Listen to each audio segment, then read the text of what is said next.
अब हम देखते हैं समबाहु त्रिभुज। ये क्या है? समबाहु त्रिभुज। देखिएगा, अब बोलोगे भैया आप फंस गए यार, आप कैसे करोगे, है ना?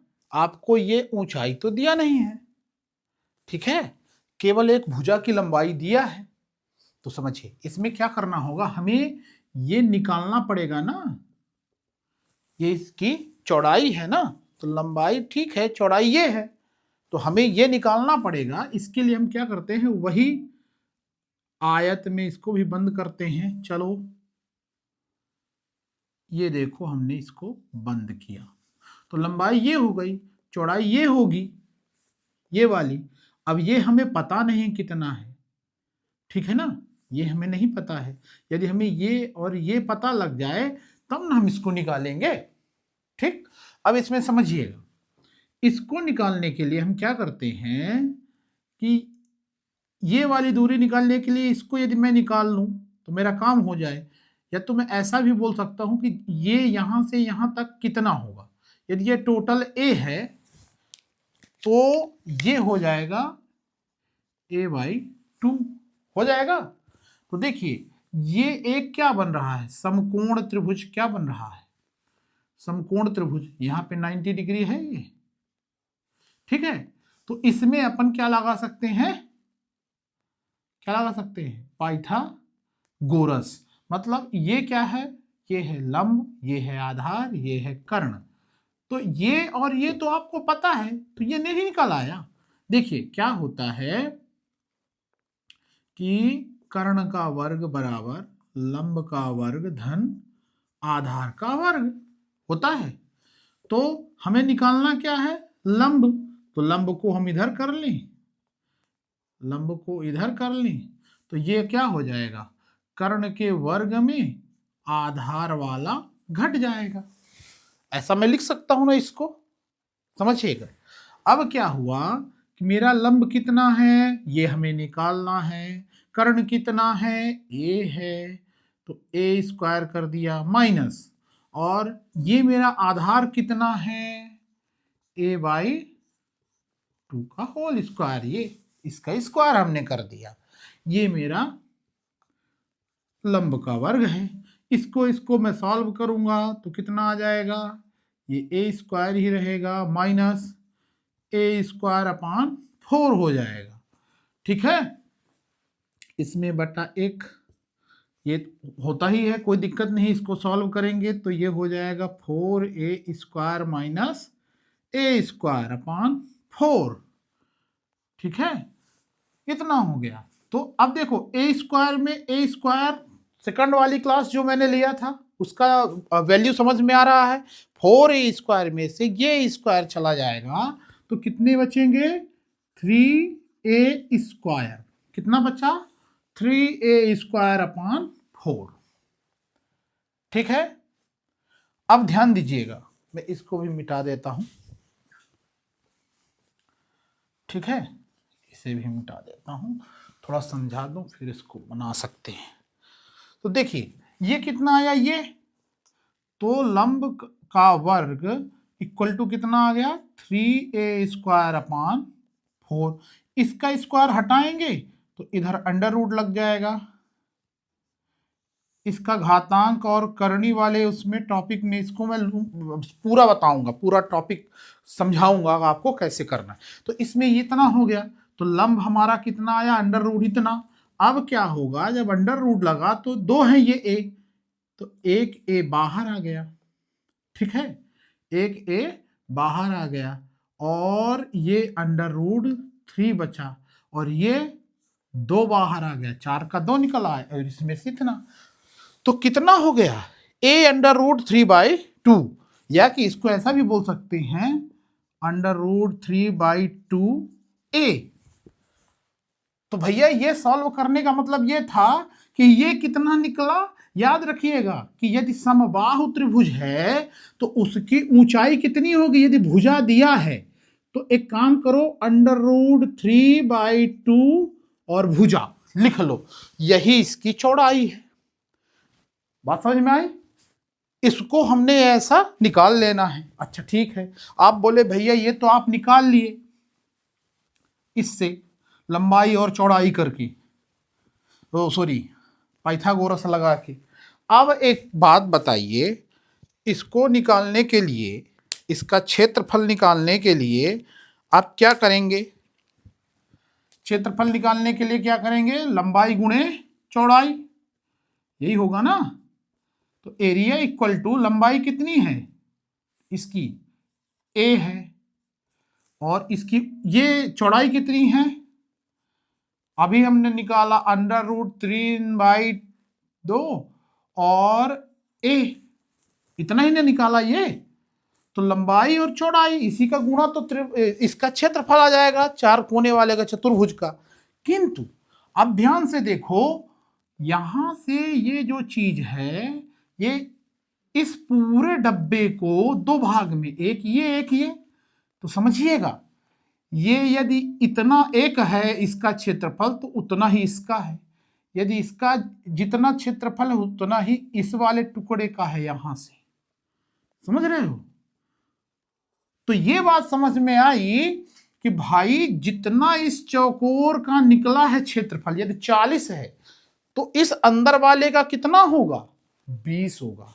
मतलब इस टोटल वाले आयत से जितना ये बन रहा है वर्ग से, तो उसका आधा। तो मैं एक काम करता हूं, उसको 1/2 कर देता हूं, ठीक है, 1/2 करूंगा भाई, आधा मतलब 1/2। तो जैसे ही मैंने 1/2 किया यहां पे, तो ये 2 दूनी 4 हो गया, तो √3/4। और मैंने बोला था कि गुणा जब होगा तो ए का गुणा होगा तो ए स्क्वायर। तो एरिया कितना आ गया, किसी भी समबाहु त्रिभुज का क्षेत्रफल ऐसे निकाला जाता है। तो ये आ गया √3/4a²। और इसका परिमाप कितना हो जाएगा, P कितना हो जाएगा बताइए, 1 2 3 3a, ये इसका परिमाप हो जाएगा।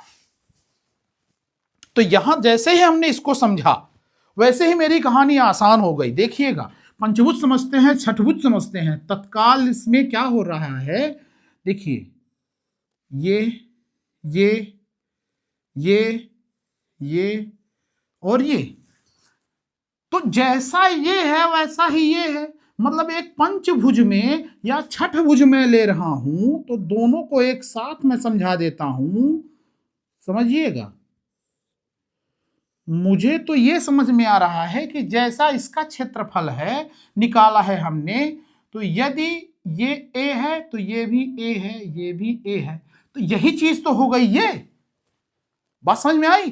तो यहां पे क्या हो रहा है, जैसे ये समबाहु त्रिभुज है वैसे ही ये भी समबाहु त्रिभुज है, तो इस एक का क्षेत्रफल इतना ही ना होगा। तो यदि पंचभुज है तो पंचभुज में 1 2 3 4 5, तो मैं ऐसा इसका एरिया लिख सकता हूं, कितना सरल है, 5 गुणे √3/4a², यही इस पंचभुज का क्षेत्रफल हो गया। कितना सरल।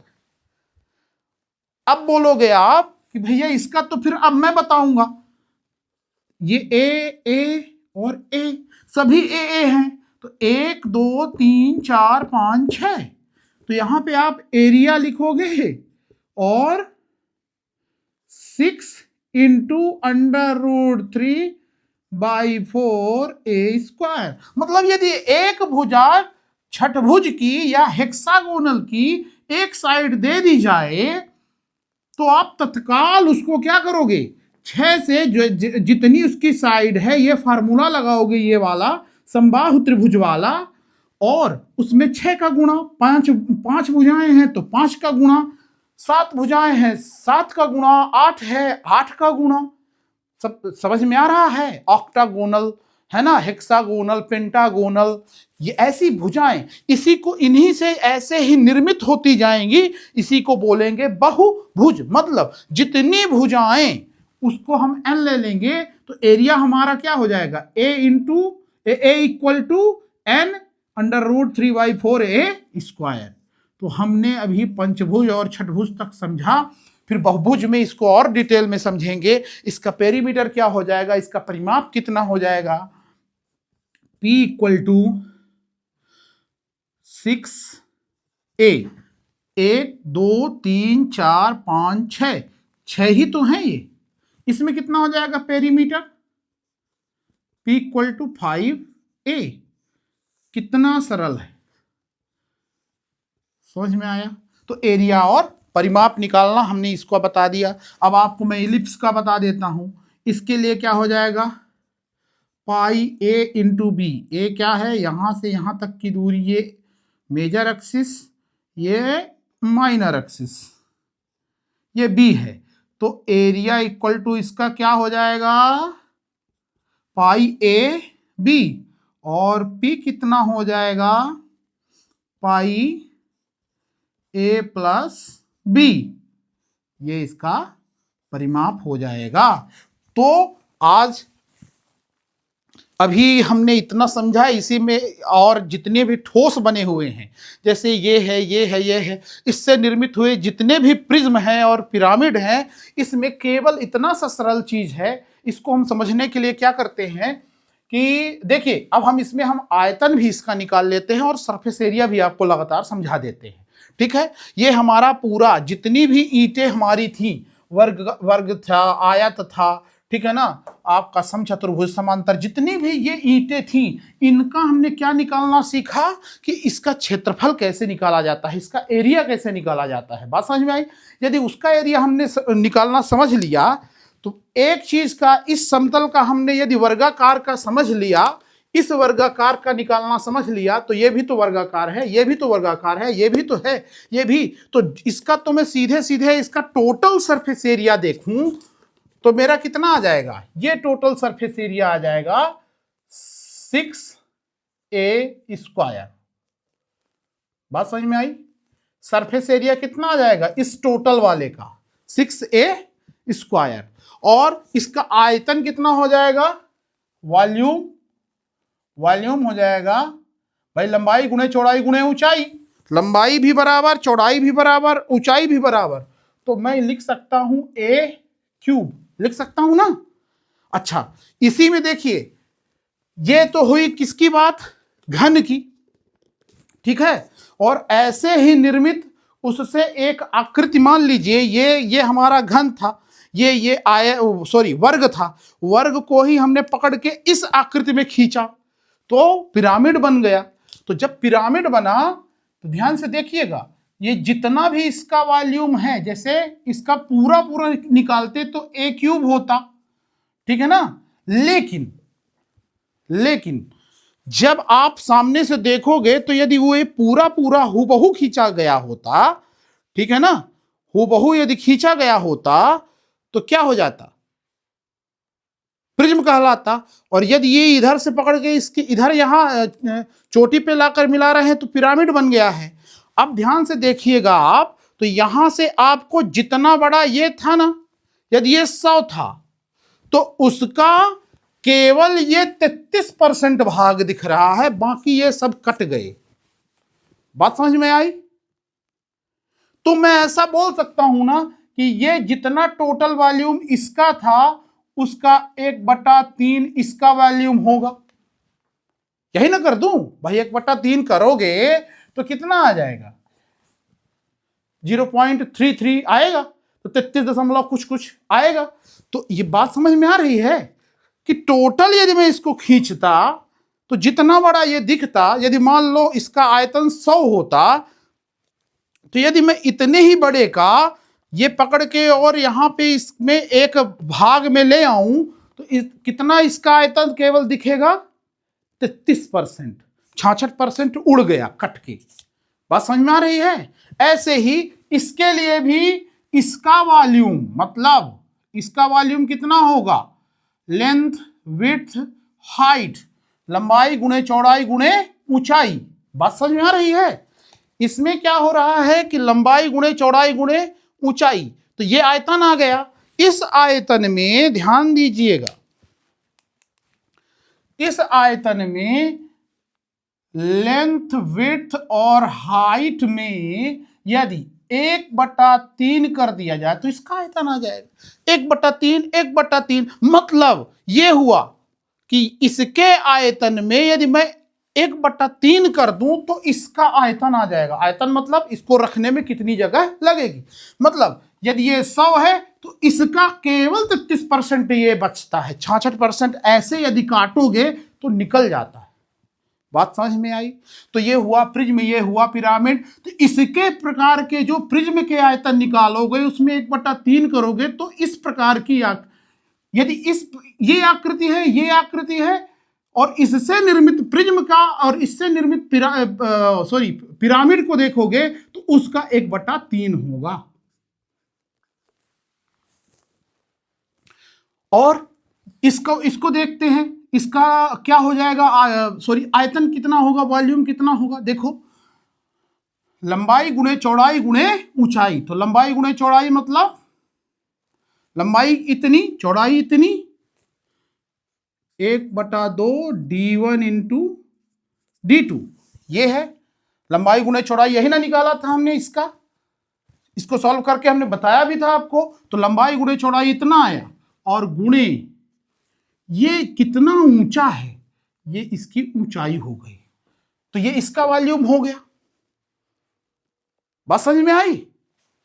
तो इसमें यदि 1/3 का यहां गुणा कर दिया जाए, मतलब इसको उठा के यहां रख दिया जाए ऐसे 1/2 d1 into d2 into h कर दिया जाए तो ये इस प्रकार का, समझ रहे हो, ये मिठाई जो होती है ना काजू कतली वाली, ठीक है ना, ये काजू कतली वाली मिठाई से निर्मित जैसे ये चोटी है ना, ऐसा कुछ आकृति बने या ऐसा गुम्मज बने तो उसका आयतन निकालने के लिए ये फार्मूला हो जाएगा। मतलब आप एक बात बताइए कि ये क्या है, d1 इंटू d2 1/2, ये क्या है, ये एरिया है। समझ में आया। यहां पे लेंथ इंटू विड्थ क्या है, एरिया है। यहां पे देखो ए 3 बार लिखा है तो इसको मैं क्या लिख सकता हूं, a² इंटू ए लिख सकता हूं। तो ये a² ये एरिया है। तो बात समझना है कि मैं एरिया में इस ए का जो भी ये इतना ऊंचा है, ये जैसे ये एरिया है, ये एरिया है, इस एरिया में, किस एरिया में, इस वाले एरिया में यदि मैं इसमें इस ऊंचाई का गुणा कर देता हूं तो उसका आयतन आ जाता है। मतलब वॉल्यूम इक्वल टू, अब एक नया फार्मूला हमें मिलता है कि वॉल्यूम इक्वल टू जिससे ये बना है, बना जिससे भी है, जिस भी ईंट से बना है, ईंट मतलब जिस भी आकृति से बना है उसका क्षेत्रफल और गुणे ऊंचाई। तो लंबाई गुणे चौड़ाई बराबर यही तो है क्षेत्रफल, यही तो है क्षेत्रफल। और ये हमने निकाला है। तो जो भी आकृति हो उसका क्षेत्रफल गुणे ऊंचाई कर दो तो उसका आयतन आ जाएगा। और पिरामिड का निकालना है तो उसमें 1/3 कर दो, 1/3 का गुणा कर दो। बात समझ में आ गई।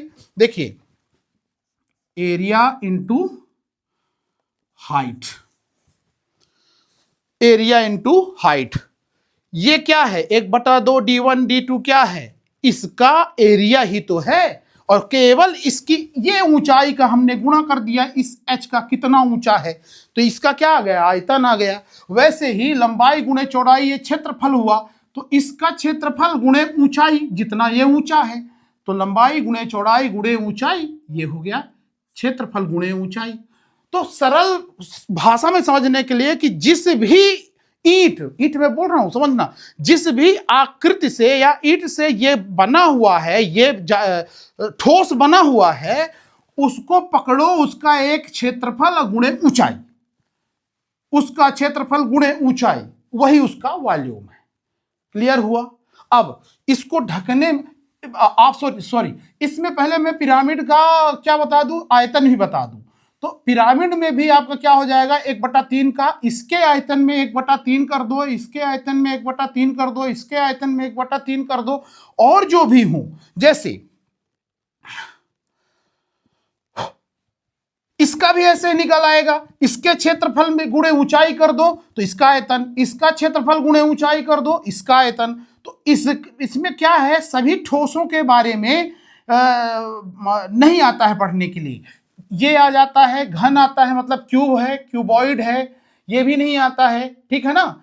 अब आता क्या है, मैं आपको वो चीज समझा देता हूं। वॉल्यूम में आता है आपका ये जो वृत्त है ना, ये 2D है, समझिएगा। तो यहां पे मैं इसको बना लेता हूं,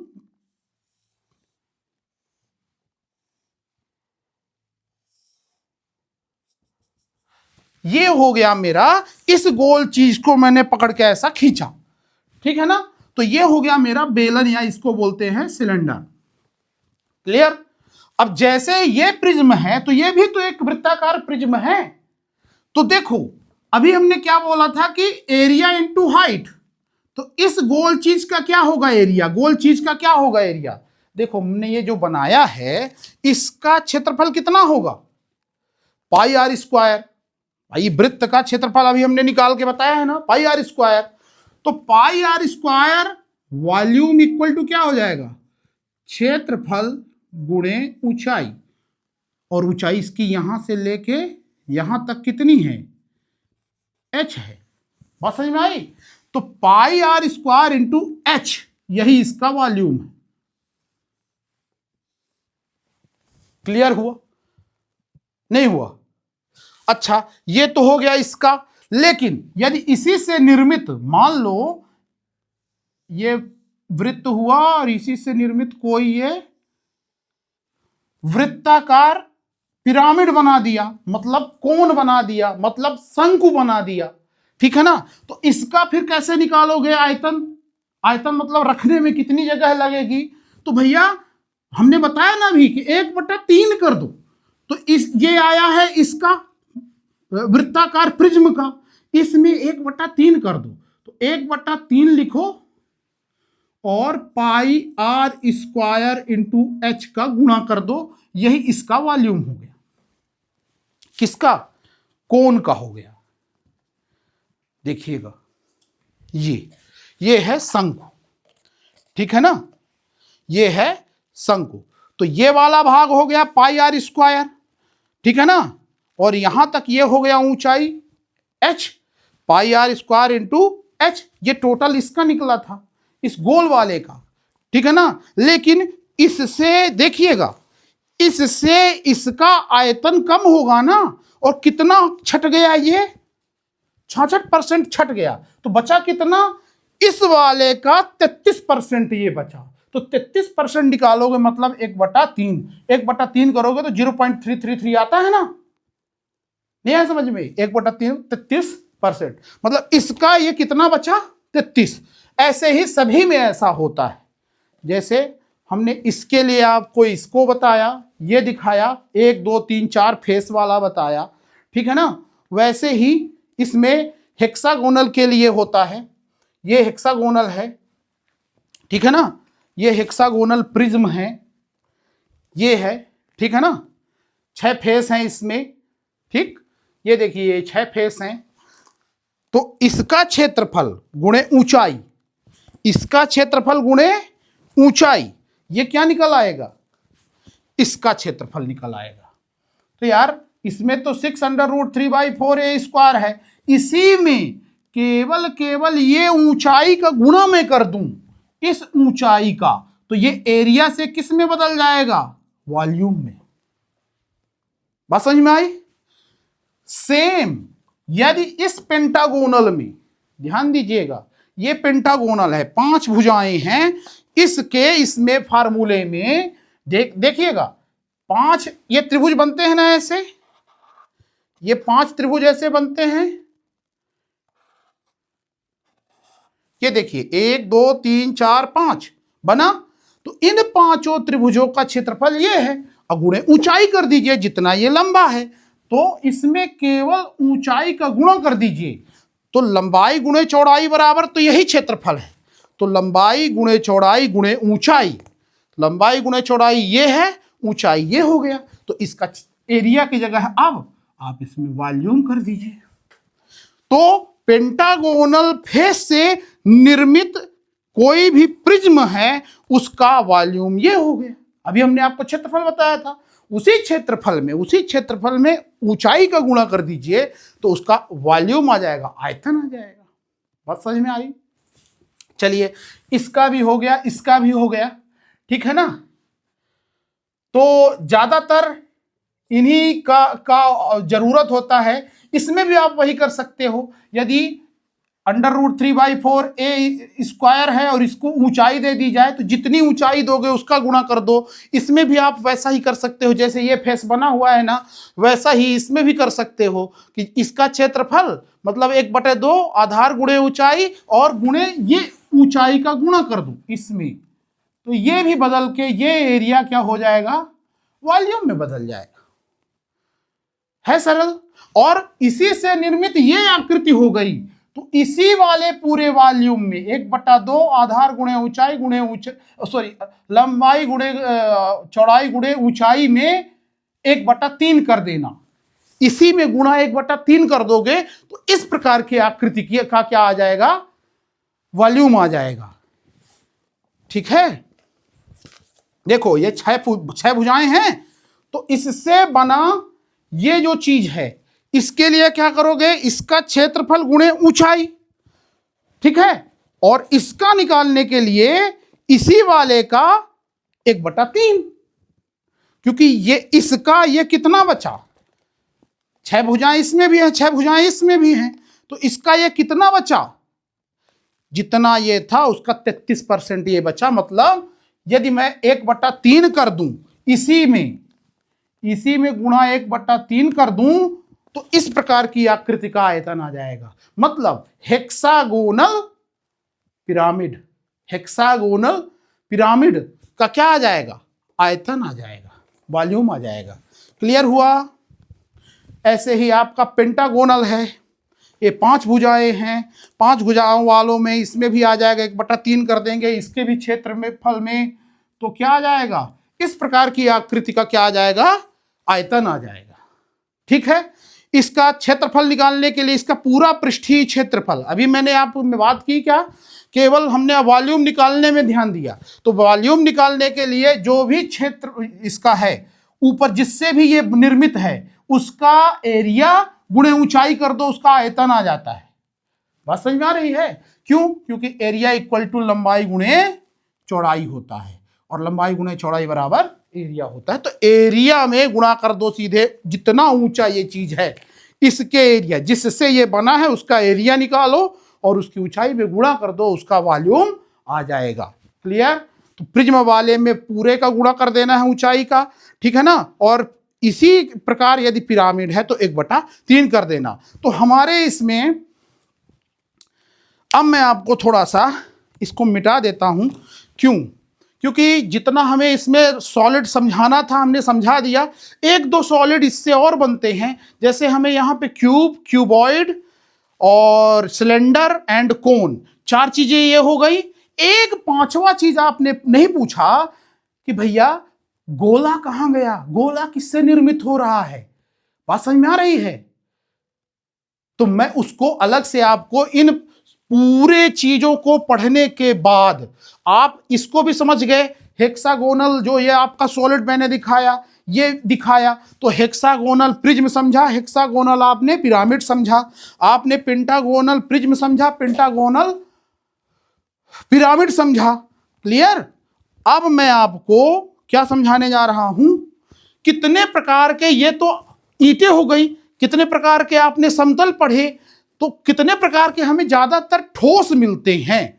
मैं अब इसको और इसको नहीं बताऊंगा क्योंकि इसको हमने समझा दिया है, थोड़ी सी चीज रह गई है, इसको मैं भी साथ में ले लेता हूं, इसको मिटा देता हूं, ठीक है ना, इसको मैं पूरा मिटा देता हूं।